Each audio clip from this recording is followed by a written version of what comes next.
Halo semuanya, perkenalkan nama aku Desita Dwi Arjantari dari Departemen Teknik Sistem Perkapalan dengan NRP 5019231020. Di sini saya akan mereview materi-materi yang saya dapatkan selama berjalannya LKMM. Pada hari pertama saya mendapatkan tentang wawasan LKMM. LKMM adalah latihan keterampilan manajemen mahasiswa. Pada LKMM terdapat 3 istilah, yaitu istilah latihan, yang mana disebut proses pengembangan diri. Yang kedua ada istilah manajemen. Istilah manajemen biasanya disebut penggunaan sumber daya efektif. Lalu ada istilah keterampilan, yang mana istilah keterampilan ini adalah kemampuan yang digunakan untuk mengoperasikan pekerjaan secara mudah dan cermat. Kemudian ada sejarah LKMM. Sejarah LKMM yang pertama yaitu pada jenjang tahun 1985, biasanya disebut sebagai penggerak politik. Yang kedua adalah LKMM jenjang menengah pada tahun 1990. Lalu yang ketiga LKMM jenjang lanjutan yang biasanya melalui debat DPR pada tahun 1999. Dan yang terakhir pada tahun 2002 LKMM mulai aktif dan terkoordinasi. Kemudian ada jenjang LKMM. Jenjang LKMM ini yang pertama yaitu ada pradasar. Pradasar ini dilaksanakan oleh fakultas yang mana berfokuskan pada manajemen diri. Lalu yang kedua adalah jenjang tingkat dasar. Jenjang tingkat dasar ini biasanya dilaksanakan oleh himpunan jurusan yang mana berfokuskan pada manajemen event seperti proker ataupun agenda. Kemudian yang ketiga ada jenjang menengah yang biasanya dilaksanakan oleh institut maupun universitas. Kemudian yang terakhir ada jenjang lanjut yang biasanya dilaksanakan oleh institut dan universitas nasional. Kemudian tema LKMM pada tahun ini yaitu tentang AU Haru, yang dimana istilah AU adalah biru yang mana menyimbolkan masa depan yang cerah. Kemudian istilah dari Haru adalah semi, yang mana perkembangan dari siswa menjadi mahasiswa untuk mempersiapkan diri menghadapi dunia. Kemudian ada sejarah terbentuknya FTK. Pada tahun 1960 berdirinya Fakultas Teknik Perkapalan sekaligus berdirinya Institut Teknologi 10 November. Kemudian 1982 terbentuknya jurusan baru yaitu Permesinan Kapal. Kemudian permesinan kapal tersebut berubah nama menjadi Sistem Perkapalan pada tahun 1994. Kemudian pada tahun 1983 berdirinya Teknik Kelautan dan berubah nama menjadi Fakultas Teknologi Kelautan. Dan pada tahun 2011 lahir jurusan Transportasi Laut dan kemudian pada tahun 2021 lahirnya Teknik Lepas Pantai. Lalu ada kondisi mahasiswa FTK sekarang dan dulu. Yang pertama yaitu budaya diskusi dalam forum, artinya berani mengkritisi. Yang kedua ada pemaknaan nilai FTK 1, yang mana tidak pernah jalan sendiri sebagai satu fakultas atau biasanya disebut dengan solid. Kemudian yang ketiga yaitu adanya sikap sopan santun. Kemudian ada pilar FTK. Pilar FTK ini ada 5. Yang pertama yaitu Himatekpal, Himasiskal, Himatekla, dan Himasitrans. Lalu ada ciri khas FTK. Ciri khas FTK ini yang pertama yaitu ada tagline FTK 1, yang kedua FTK penggerak KMITS. Kemudian ada perbedaan FTK dengan fakultas lain di ITS. Yang pertama yaitu permesinan kapal, yang mana berfokuskan pada manajerial instalasi kapal. Yang kedua ada teknik perkapalan, yang mana berfokuskan pada desain dan konstruksi kapal. Kemudian yang ketiga ada teknik kelautan, yang dimana berfokuskan pada rekayasa dan manajemen pantai. Kemudian yang terakhir ada teknik transportasi laut, yang mana berfokuskan pada pelayaran dan logistik. Kemudian ada hal-hal yang perlu dipertahankan di FTK. Yang pertama yaitu SOB. SOB adalah sense of belonging, yang dimana mahasiswa FTK ini memiliki rasa satu sama lain. Dan kedua adalah kontribusi aktif, yang mana FTK adalah sebagai penggerak KMITS. Dan yang ketiga adalah integritas, yang mana kesesuaian lisan, hati, dan perbuatan. Kemudian materi yang terakhir pada hari pertama yaitu tentang persepsi, yang mana persepsi adalah disebut sebagai anggapan atau dugaan maupun sudut pandang pendapat tentang hal-hal lain yang dijumpai. Kemudian ada faktor-faktor yang mempengaruhi persepsi. Yang pertama yaitu pengalaman hidup, informasi yang diterima, pendidikan, serta faktor lingkungan. Kemudian ada ciri-ciri persepsi. Yang pertama yaitu bersifat subjektif, belum tentu benar tapi tidak disalahkan, bersifat logis, serta bisa saling bertentangan. Kemudian yang terakhir ada penerapan pemahaman persepsi. Yang pertama yaitu melihat persepsi dari yang lain, yang kedua tidak mudah menyalahkan. Kemudian pada hari kedua, saya mendapatkan materi kesalahan berpikir. Kita harus tahu dulu apa definisi dari berpikir. Berpikir adalah proses aktifnya otak dalam mengolah informasi yang diterima menggunakan akal budi untuk mempertimbangkan dan memutuskan sesuatu. Kemudian ada alur berpikir. Yang pertama yaitu pengenalan persepsi, yang kedua informasi dasar, yang ketiga menghubungkan informasi, dan yang terakhir adalah penarikan kesimpulan. Kemudian, apa itu kesalahan berpikir? Kesalahan berpikir adalah perbedaan proses penarikan kesimpulan dari kejadian ataupun peristiwa masalah dari yang seharusnya. Kemudian ada penyebab kesalahan berpikir. Yang pertama yaitu kesalahan dari informasi yang digunakan, atau biasanya dalam proses berpikir kita tidak hanya menggunakan satu informasi saja. Yang kedua ada kesalahan dalam mengolah informasi. Kemudian ada faktor-faktor yang mempengaruhi. Yang pertama adalah diri sendiri, yang kedua ada lingkungan, yang ketiga ada status sosial, dan yang keempat ada informasi. Kemudian ada jenis-jenis kesalahan berpikir. Yang pertama yaitu kegagalan penafsiran, yang kedua overgeneralizing, yang ketiga stereotyping, yang keempat kegagalan mengenal kenyataan, yang kelima kegagalan mengontrol diri, dan yang keenam kegagalan penalaran. Kemudian ada pun hal-hal yang cara mengatasi kesalahan berpikir. Yang pertama yaitu konsentrasi, yang kedua memperhatikan sumber informasi. Kemudian materi yang kedua yaitu mendengar aktif. Mendengar aktif adalah mendengar dengan intensitas, empati, penerimaan, dan ketersediaan untuk bertanggung jawab. Kemudian ada prinsip-prinsip mendengar aktif. Yang pertama yaitu hadir dengan pikiran terbuka, yang kedua amati maksud dari pembicaraan, yang ketiga bedakan antara fakta dan opini, dan yang keempat hindari berburuk sangka. Kemudian ada faktor-faktor yang mempengaruhi mendengar aktif. Yang pertama yaitu hambatan mental seperti kecepatan berpikir, ketidaksabaran, ataupun prasangka.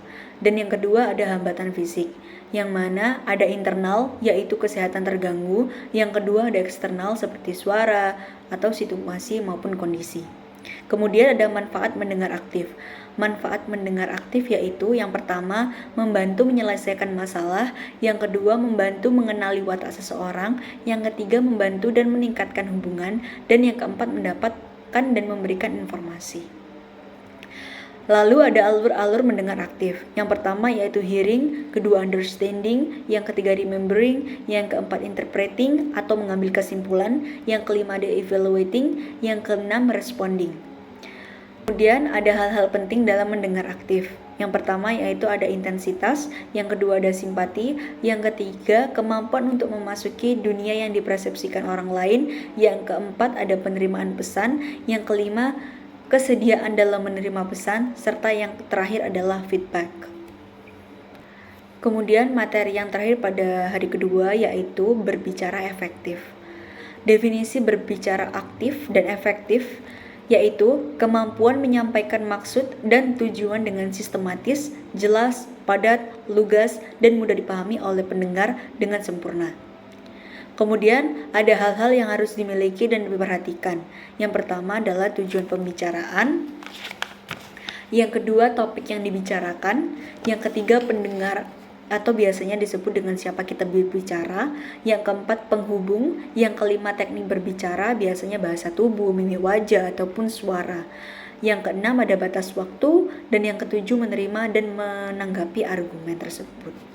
Kemudian ada kiat-kiat berbicara efektif. Yang pertama yaitu mengusahakan agar pesan yang kita kirimkan mudah dipahami. Yang kedua, pengirim pesan harus dipercaya oleh penerima. Yang ketiga, menggunakan pesan nonverbal sesuai dengan pesan verbalnya. Kemudian yang keempat, mengulangi pesan seperlunya.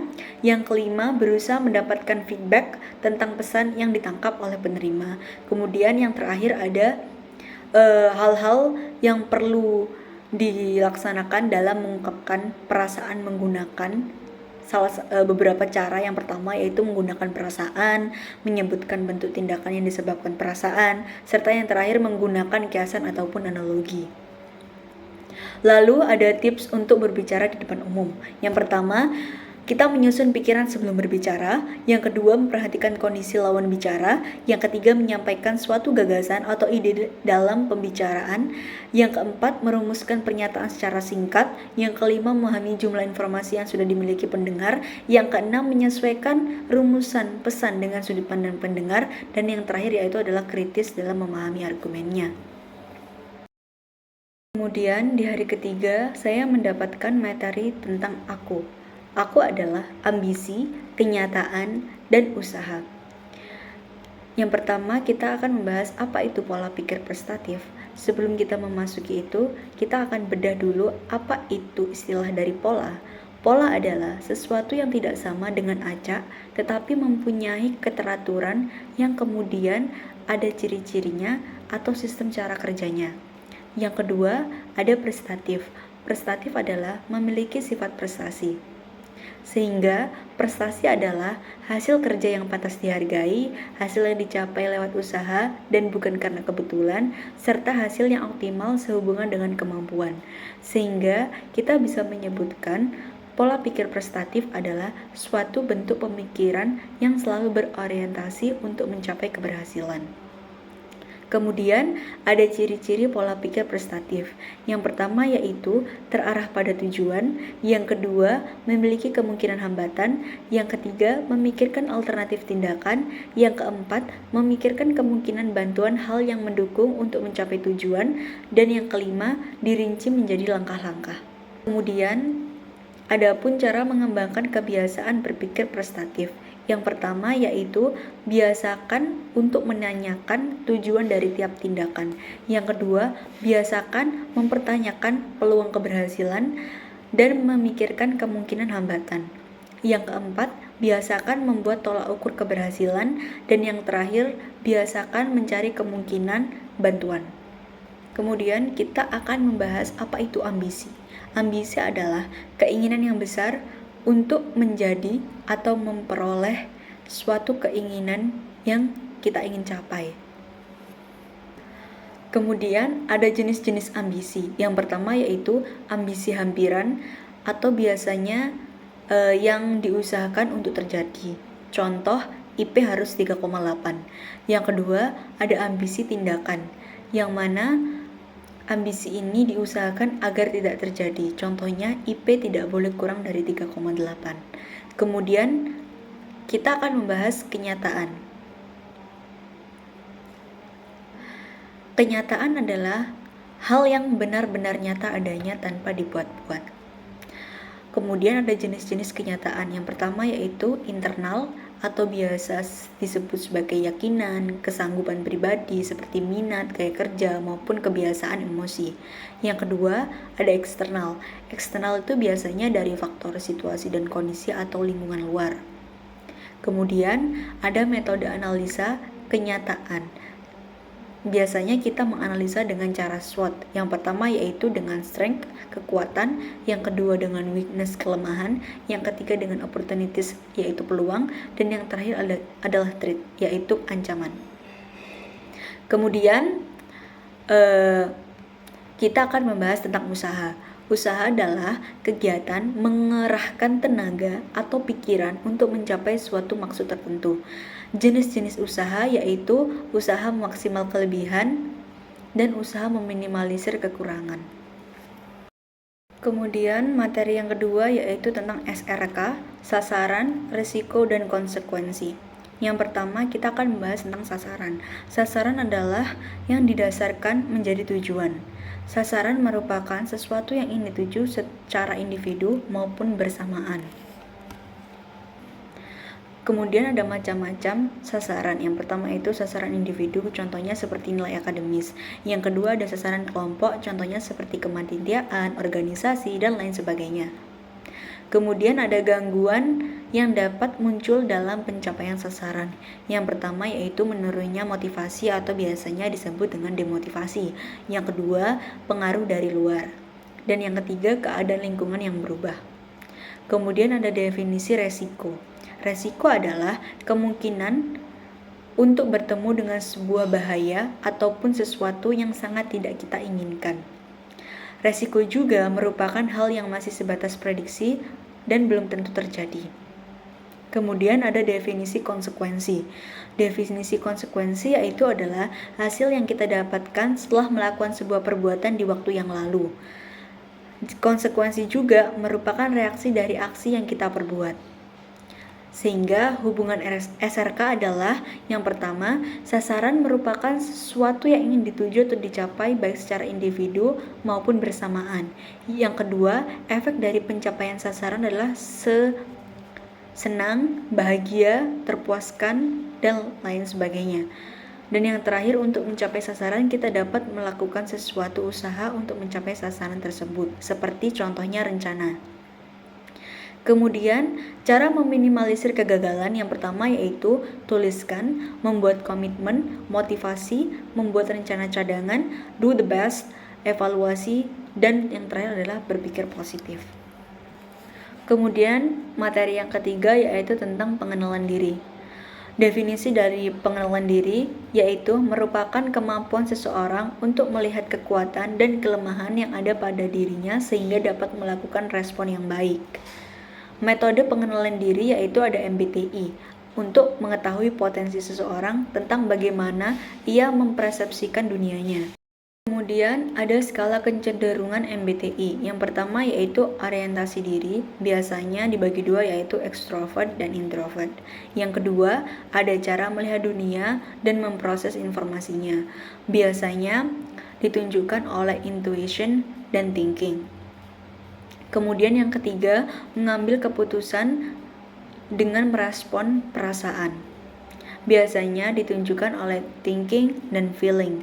Dan yang keempat adalah proses kerja dan perencanaan biasanya ditunjukkan oleh judging atau perceiving. Sehingga ada pengelompokan dasar MBTI. Yang pertama yaitu introvert, jangan bercanda yang merendahkan jika belum benar-benar akrab. Yang kedua, extrovert, sering aja bercanda. Yang ketiga, sensing, coba beri ruang untuk berpikir inovatif. Yang keempat, intuition, beri ruang untuk berkreasi. Yang kelima, thinking, yaitu tidak bertele-tele. Yang keenam, feeling, tidak menggunakan kata-kata yang menyinggung. Kemudian pada pengenalan diri ini terdapat jendela Johari, yaitu perwujudan bagaimana seseorang berhubungan dengan orang lain yang digambarkan sebagai sebuah jendela terdiri dari 4 matrik. Yang pertama, daerah publik adalah daerah yang memuat hal-hal yang diketahui oleh dirinya dan orang lain. Yang kedua, daerah buta adalah daerah yang memuat hal-hal yang diketahui oleh orang lain tetapi tidak diketahui dirinya. Yang ketiga, daerah tersembunyi adalah daerah yang memuat hal-hal yang tidak diketahui oleh dirinya sendiri tetapi diketahui oleh orang lain. Yang keempat, daerah yang tidak disadari, yang tidak diketahui dirinya sendiri ataupun orang lain. Yang terakhir yaitu ada tahap pengenalan diri sendiri. Yang pertama dapat dilakukan dengan 2 tahap, seperti pengungkapan diri self disclosure dan tahap menerima umpan belok. Kemudian di hari yang keempat, saya mendapatkan materi yang pertama yaitu pengembangan diri, yang mana digambarkan dengan teori segitiga hierarki kebutuhan Maslow.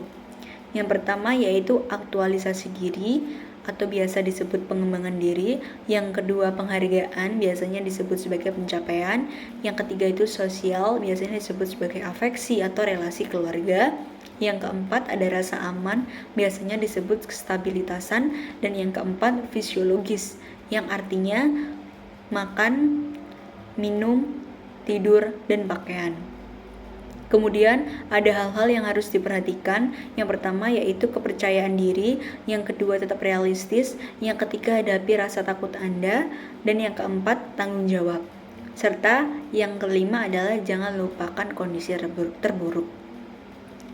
Kemudian ada kenapa waktu itu perlu? Waktu adalah seluruh rangkaian saat ketika proses atau keadaan berada atau berlangsung.